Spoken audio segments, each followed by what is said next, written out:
हाँ दोस्तों नमस्कार। मैं राजू शुक्ला स्टडी विद शुक्ला जी पे आपका स्वागत करता हूँ।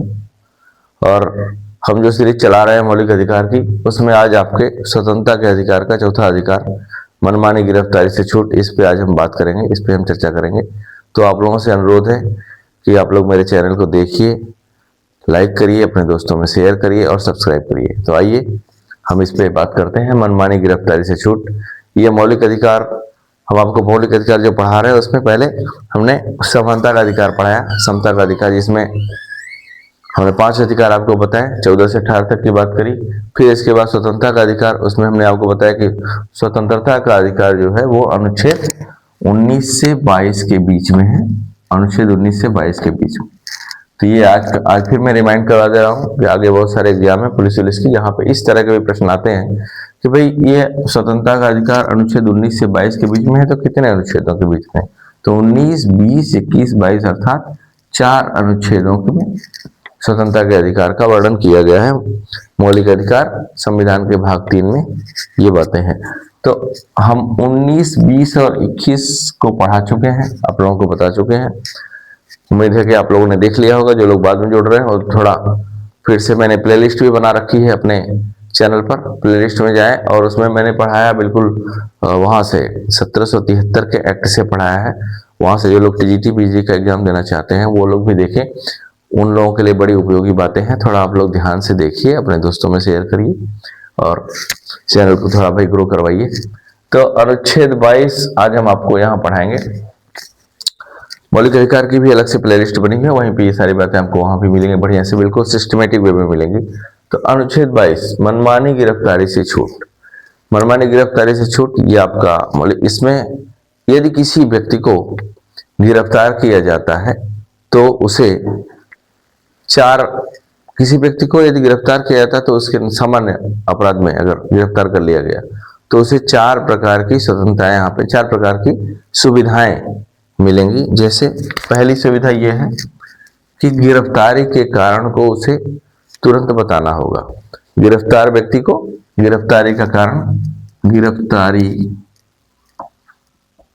कि क्यों आपको बंदी बनाया जा रहा है, गिरफ्तारी का कारण, ये उसका अधिकार है। जैसे कोई व्यक्ति, कोई अगर शासन आता है आपको गिरफ्तार करने, पुलिस आती है, तो आप उससे पूछ सकते हैं कि हमें क्यों गिरफ्तार किया गया, क्यों गिरफ्तार किया जा रहा है, इसका कारण क्या है हमें बताइए। तो गिरफ्तारी का कारण तुरंत बताना होगा, तुरंत बताना होगा।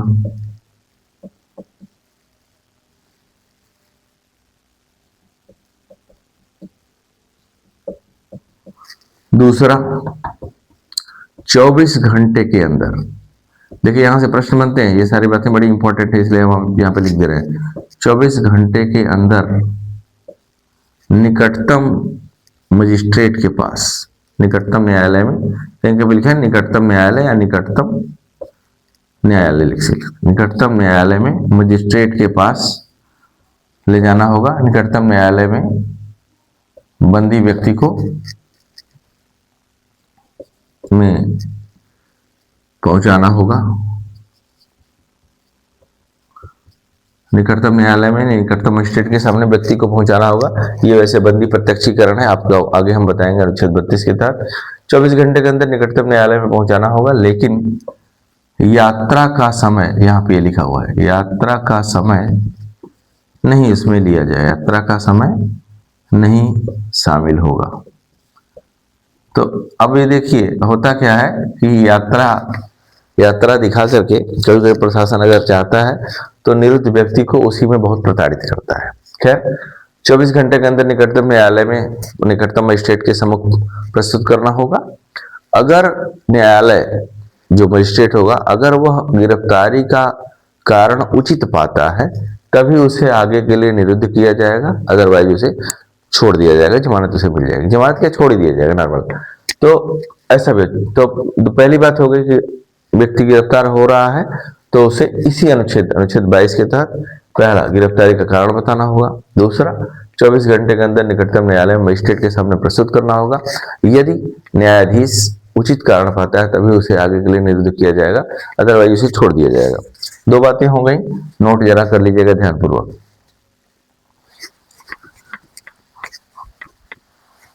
तीसरी सुविधा यह है निरुद्ध व्यक्ति को न्यायालय में अभ्यावेदन करने का अधिकार होगा। गिरफ्तार व्यक्ति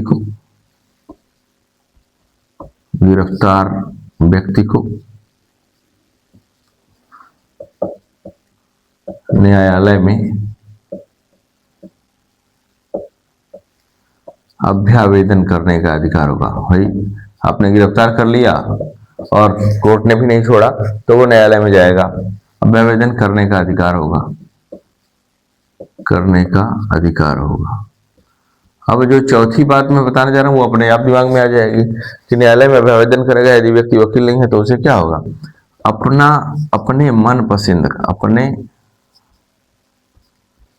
मनपसंद या अपनी रुचि के अनुसार अपने मनपसंद के वकील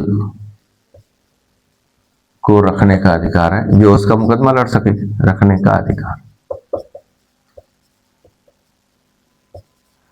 तो ये चार बातें हो गई कि नॉर्मल किसी को गिरफ्तार किया जाता है तो वो इसको ये चार सुविधाएं, पहला कि गिरफ्तारी का कारण, उचित कारण, क्या कारण, रीजन, और 24 घंटे के अंदर निकटतम न्यायालय के सम्मुख प्रस्तुत करना होगा।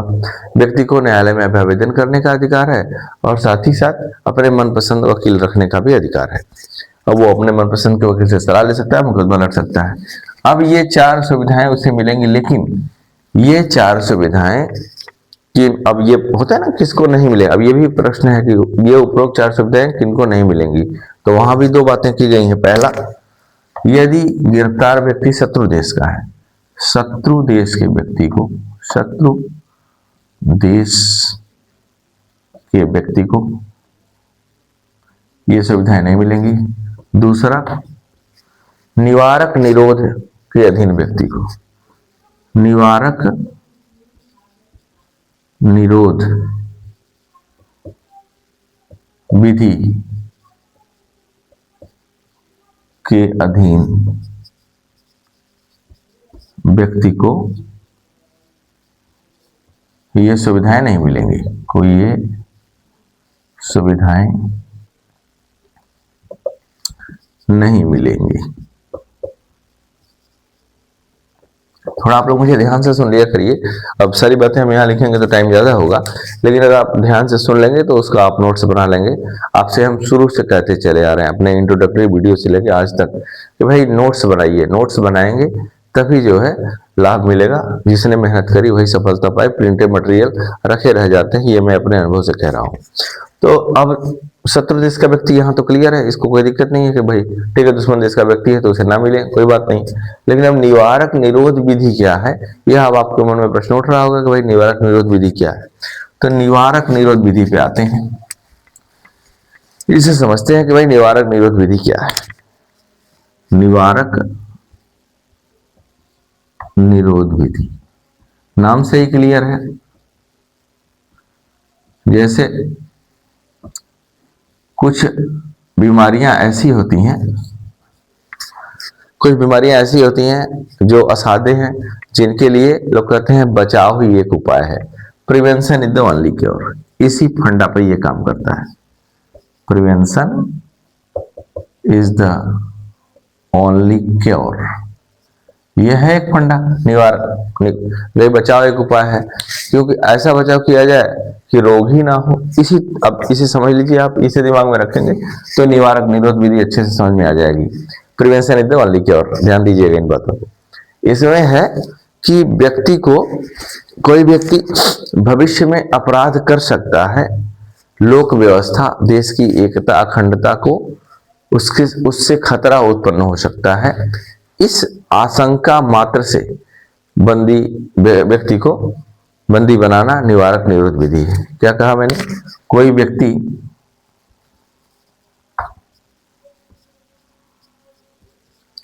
भविष्य में अपराध कर सकता है, वर्तमान में उसने अपराध किया तो वो तो पकड़ लिया जाएगा, वो मैंने बता दिया आपको। कोई व्यक्ति भविष्य में अपराध कर सकता है या इसकी वजह से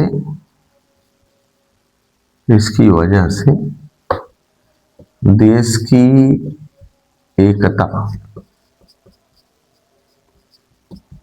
अखंडता, लोक व्यवस्था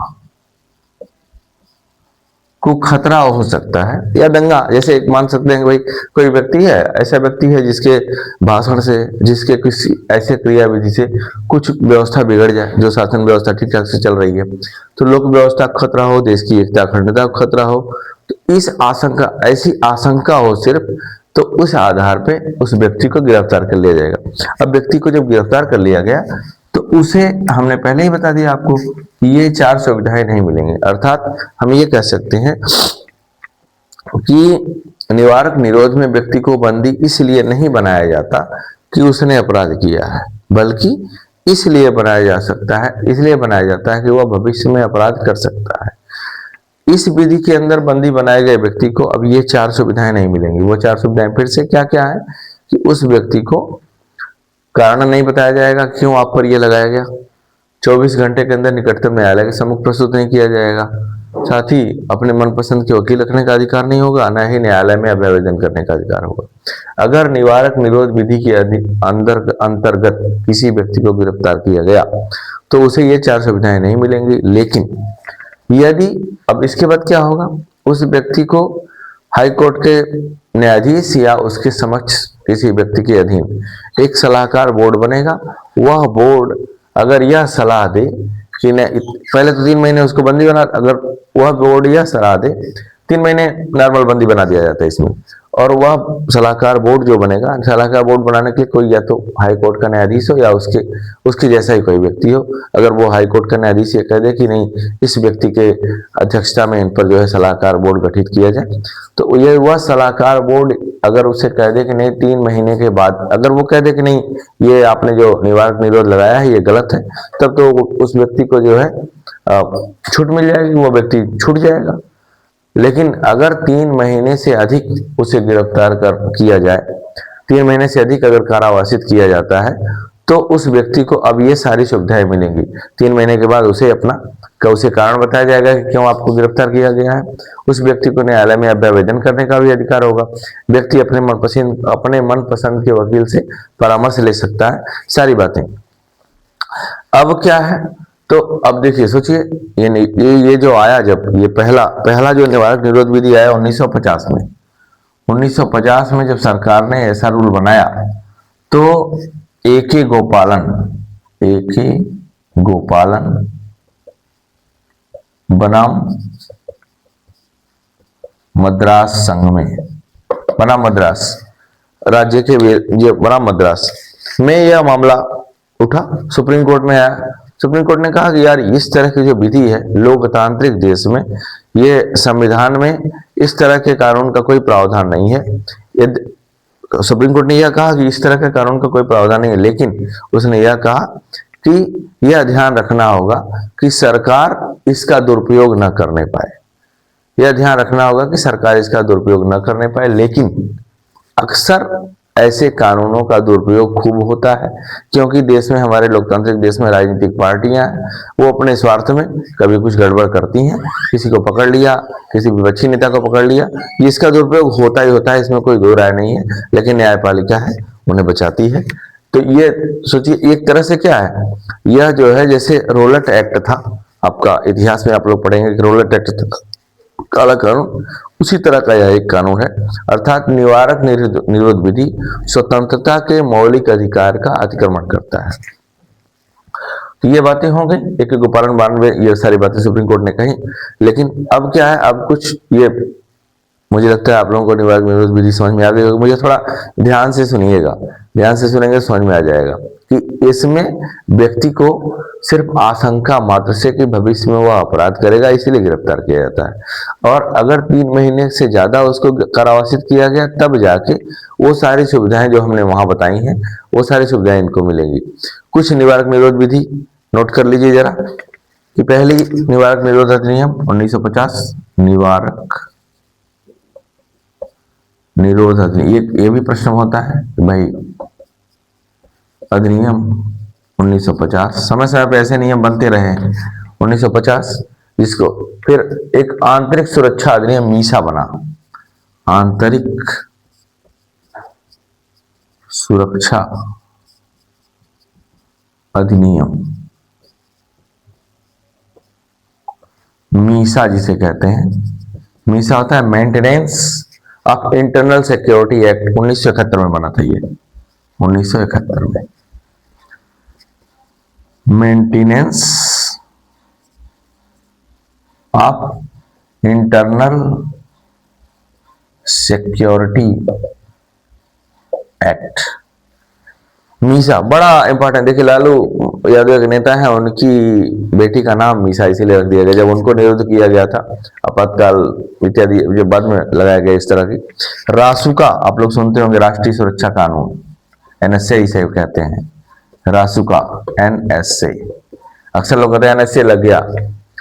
तो और अभी एक कानून बना था टाडा, निवारक टाडा बना था 1985 में बना था टाडा, 1985 में। पोटा हो गया था, पोटा कानून 2002 में बना था शायद, 2002 में। ये कॉफी फोसा एक कानून आया था, कॉफी फोसा करके आया था, जो 1974 में बना था, कॉफी फोसा। इसमें जो है, एक सेकंड, इसको जरा बढ़िया से नोट कर लीजिएगा, क्योंकि ये निवारक निरोध तो आपको समझ में आ गया। यहाँ ये जो एक नंबर के क्वेश्चन कभी पूछ रहे थे किसी भी एग्जाम में कि ये कौन सी निवारक निरोध विधि कौन कौन सी रही है, या सुमेलित करने के लिए पूछ दे तो उसके लिए भी आप यहीं पे नोट कर लीजिए। ये पहला जो था 1950 में बना, फिर मीसा बना 1971 में, फिर एक कॉफी फोसा कहते हैं, COFFE, कॉफी फोसा कहते हैं, कॉफी पोसा, ये बना 1974 में। फिर आपका कॉफी पोसा के बाद आपका जो है टाडा, तो कहते हैं टाडा के तहत बना 1985 में। और ये पोटा, ये बना 2002 में। 2008 में भी एक कानून अभी निवारक निरोध बना है, वो चल रहा है। तो एक तरह से क्या है, ये स्वतंत्रता के अधिकार को अवरोधित करते हैं इस तरह की व्यवस्थाएं, लेकिन होनी भी चाहिए, ना हो तो देश में दंगा हो सकता है। तो भाई अगर prevention is the only cure आपके दिमाग में रहेगा कि बचाव ही एक उपाय है, उस तरह का काम ये निवारक निरोध विधि कहती है। निवारक निरोध विधि में इस तरह की बातें होती हैं। और एक फंडा, एक और जान लीजिए, एक तथ्य बहुत बढ़िया है, इसको आपने मेरे ख्याल से नोट कर लिया होगा। 1950 वाले को ही एक उपकरण बना मद्रास राज्य में, इसको सुप्रीम कोर्ट में गया था, वहां पे ही सुप्रीम कोर्ट ने टिप्पणी करी थी कि इस तरह के कानून लोकतांत्रिक देश में होने नहीं चाहिए, लेकिन ये कानून वैध है। आगे की भविष्य को देखते हुए इसका दुरुपयोग सरकार को ध्यान देना चाहिए कि ना हो। 71 में मीसा बन गया, कॉफी पोसा को हिंदी में कहते हैं विदेशी मुद्रा संरक्षण एवं तस्करी निवारक अधिनियम। कॉफी पोसा विदेशी मुद्रा संरक्षण एवं निवारक अधिनियम। राष्ट्रीय सुरक्षा कानून बता दिया हमने, 1980 में बना था रासुका 1980 में। टाटा बता दिया, पोटा बता दिया। अब ये सारे जो कानून हैं, चूंकि ये समवर्ती सूची के कानून है, समवर्ती सूची, ऐसे मैंने आपको अभी सूची पढ़ाई नहीं, हल्का सा, फिर भी समवर्ती सूची के भी, समवर्ती सूची में जो विषय रखे जाते हैं उस पर केंद्र भी कानून बनाता है, राज्य भी कानून बनाता है। तो इस पे दोनों लोग कानून बना सकते हैं, कुछ केंद्र कानून बनाते हैं, कुछ राज्य अपने यहाँ कानून बना लेते हैं। और निवारक निरोध विधि हमने आपको बताया कि स्वतंत्रता के मौलिक अधिकार का अतिक्रमण करता है। आपका रोलट एक्ट, एक प्रश्न ये भी बार बार पूछा जाता है कि भाई रोलट एक्ट कैसा कानून था, रोलट एक्ट तो काला कानून इत्यादि और पीला का जो भी, लेकिन रोलट एक्ट क्या था, ये भी एक निवारक निरोध विधि। ये प्रश्न बहुत बार पूछा गया है, रोलट एक्ट कैसा कानून था, निवारक निरोध विधि। ये भी एनएसए टाइप का, पोटा टाइप का, टाटा टाइप का कानून था। तो ये अनुच्छेद 22 रहा, अर्थात आज हमने स्वतंत्रता का अधिकार पूर्ण हुआ। हमने एक एक अनुच्छेद करके सारी बातें पढ़ाई हैं। आप लोग ध्यानपूर्वक थोड़ा इसे देख लीजिएगा, मैंने प्लेलिस्ट बना दी है मौलिक अधिकार की, वहां पर देखिएगा।